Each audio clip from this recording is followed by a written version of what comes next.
নমস্কার, কেমন আছেন সবাই? আশা করি সবাই খুব খুব খুব ভালো আছেন। আজকে শুক্রবার, যাচ্ছি এখন টিউশন পড়তে। আমি রোড যাব এখন, তাই এদিকে দাঁড়িয়ে আছি। আর মেদিনীপুর গেলে আমি ওই দিকটাতে দাঁড়িয়ে থাকতাম। একটু ওই টোটোটা যেখানে দাঁড়িয়ে আছে ওই দিকেও গিয়েছিলাম একটা পেপার আনতে। আজকে যখন বেরোই বাড়ি থেকে, তখন আমি মানে শ্বশুরবাড়ি থেকে যখন বেরোই তখন একবার বাড়িতেও দেখা করেছি। তো আমার দাদু যেহেতু বিভিন্ন রকম পত্রিকাগুলো পড়ে, সাপ্তাহিক বর্তমান থেকে শুরু করে আনন্দবাজার সমস্ত কিছু টুকিটাকি বই যেগুলো বেরোয় দাদুর নখদর্পণে থাকে। তো আজকে সেরকমই একটা বই আমি রোড থেকেই নিয়ে আসবো, সেই জন্যই দাদু আমাকে বলছিল। তো আমি বইটা নিয়ে নিয়েছি, পেয়ে গেছি, দাদুকে দিয়েও দিলাম বইটা। আর এসে দেখলাম দাদু একটু দাড়ি কাটছে, বৃষ্টি ফোন ঘাঁটছে, দাদাও বসেছিল ওখানেই, মা কাকিমা রান্নার কাজে ব্যস্ত, আর পাম্পা ওই দিকটাতে মাংস সমস্ত জোগাড়যন্ত্র করছে। আজকে শুক্রবার হলেও আজকে মাংস হচ্ছে, যদিও আমার বাড়িতে কেউ অনুকূল ঠাকুরের শিষ্য নয়, তো তবুও আজকে আমাদের বাড়িতে মাংস হচ্ছে, সেই জন্য দাদা কালকে আসলে চলে যাবে। আর আমি আজকে নিরামিষ খাবো, কারণ আমি দীক্ষিত। তো চলুন ব্লগটা শুরু করলাম। জালটা ফাঁকেই আছে, কারণ আজকে দাদু মাছ ধরেছে একটু। আর এখানে মা মাংস রান্না শুরু করে দিয়েছে। আমার দাদুর এখন 87 বছর বয়স হলেও দাদু কিন্তু এখনও মাছ ধরতে পারে। আর আমার কাকিমা এখানে মশলা বাটছে। আমাদের শিলেই মশলা বাটা হয়, আর যখন অনেক মশলা থাকে তখন মিক্সি ব্যবহার করা হয়, কিন্তু যখন পিঠের জন্য আবার চাল বাটা হয় তখন আবার মিক্সি ব্যবহার করা হয়। তো যাই হোক, চলুন, এখন মা রান্না করতে শুরু করে দিয়েছে। এক মুখ হাসি, কারণ তার মেয়ে এসেছে আজকে। আর এখন আমি মায়ের সাথে শেয়ার করছি আমার সরস্বতী পুজোর মানে কি হয়েছে আমার সাথে, সেই ঘটনাগুলো আপনাদের ব্লগে শেয়ার করা হয়নি। তো সরস্বতী পুজোয় জয়চণ্ডী মন্দিরে গিয়েছিলাম, একটা মন্দির। তো সেখানে একটা জায়গা পেরোতে যেয়ে আমার শাড়িটা একটু ছিঁড়ে গিয়েছিল।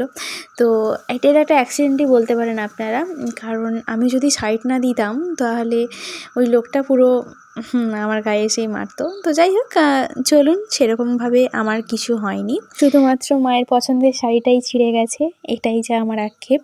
আসলে এই শাড়িটা মায়ের খুব পছন্দের ছিল, আমি যে এই সরস্বতী পুজোর দিন যে শাড়িটা পরেছিলাম ওটা। তো আমার মা এতই ভালো যে বলল, যাই হোক তোর কিছু হয়নি, এটাই ভালো, শাড়িটার ওপর দিয়ে গেছে, যাকে যাক, শাড়িটা যা খুশি হোক, তুই ভালো আছিস, এটাই অনেক।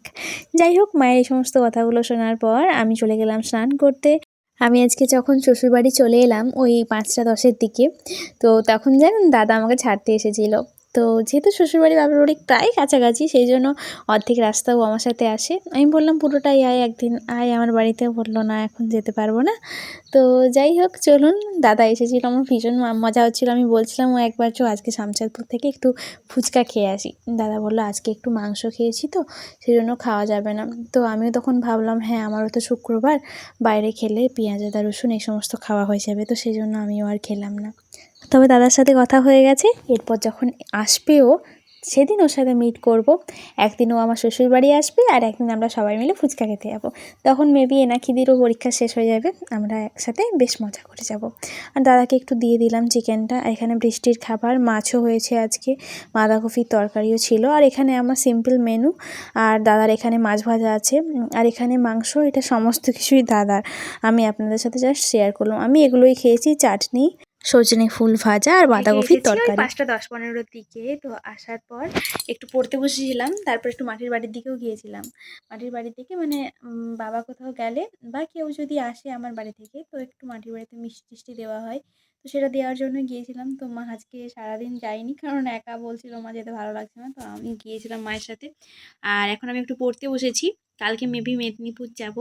মেদিনীপুরে একটা ইন্টারেস্টিং কথা জানেন, আমি মেদিনীপুরে যেখানে পড়ি, যে স্যারের কাছে পড়ি আর কি, সেই স্যারের বাড়িতেই মানে একজন গুণী মানুষের সেটা বাপের বাড়ি।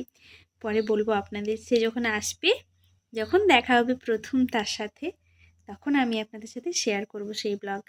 আর কি বলুন তো, মানে আমি ব্লগিং শুরু করি এক এক প্রকার তার কাছ থেকে অনুপ্রেরণা পেয়েই। সেভাবে ব্যক্তিগতভাবে সে কখনোই আমাকে অনুপ্রেরণা দেয়নি, কিন্তু তার ভিডিওগুলো আমার কাছে একটা আদর্শের মতো কাজ করেছে। তিনিই একটা আদর্শ। আর ব্লগিং করার ক্ষেত্রে তো বাবার অবদান সত্যি অনস্বীকার্য। প্রথম থেকে শেষ পর্যন্ত আজকে আমি পেমেন্ট পাচ্ছি ইউটিউব থেকে। তো এখন পর্যন্ত মানে বাবার সেই যে মানে আগে যেরকমভাবে সাহায্য করতো, যেরকম সাপোর্ট করতো, এখনও পর্যন্ত সেইভাবেই সাপোর্ট করা, এইগুলো কতজন করে বলুন? বাড়ির সবাই আছে, স্পেশালি আমার বাবা যে সবসময় প্রতি মুহূর্তে আমাকে উৎসাহ দিয়ে যায়, এটা কর সেটা কর, একটু ভিডিওতে নতুনত্ব আনতে হবে, এই সমস্ত বিষয়গুলো সবসময় বলেন। একটু মাটির বাড়ির দিকেও যাব, কারণ কালকে তো বাবা এসেছে রাত্রিতে, আর আমি ছিলাম না বলে মা তখন মিষ্টিটা দিতে যায়নি। তো বাড়ির বাইরে থেকে কেউ এলে মাটির বাড়িতে মিষ্টি দিতে যাওয়া হয় আমাদের। তো বাবাও কিছু মিষ্টি টিষ্টি এনেছে, যে সমস্ত জিনিসপত্রগুলো এনেছে মাটির বাড়িতে একটু যেয়ে দিয়ে আসবো। তো এখন সন্ধে হয়ে গেছে, দেখুন এই যে একদম অন্ধকার। পড়তে বসেছিলাম, তো একটু পরে পড়ে নিয়ে একটু তারপর মায়ের সাথে যেয়ে ওটা দিয়ে আসবো। চলুন তাহলে আজকের ব্লগটা এখানেই শেষ করছি। আপনারা সকলে ভীষণ ভালো থাকবেন। কালকে একটা নতুন ব্লগে আবারও দেখা হবে। টিল দেন সকলেই ভালো থাকুন, সুস্থ থাকুন, সাবধানে থাকুন। কালকে একটা নতুন ব্লগে আবারও দেখা হবে। বাই।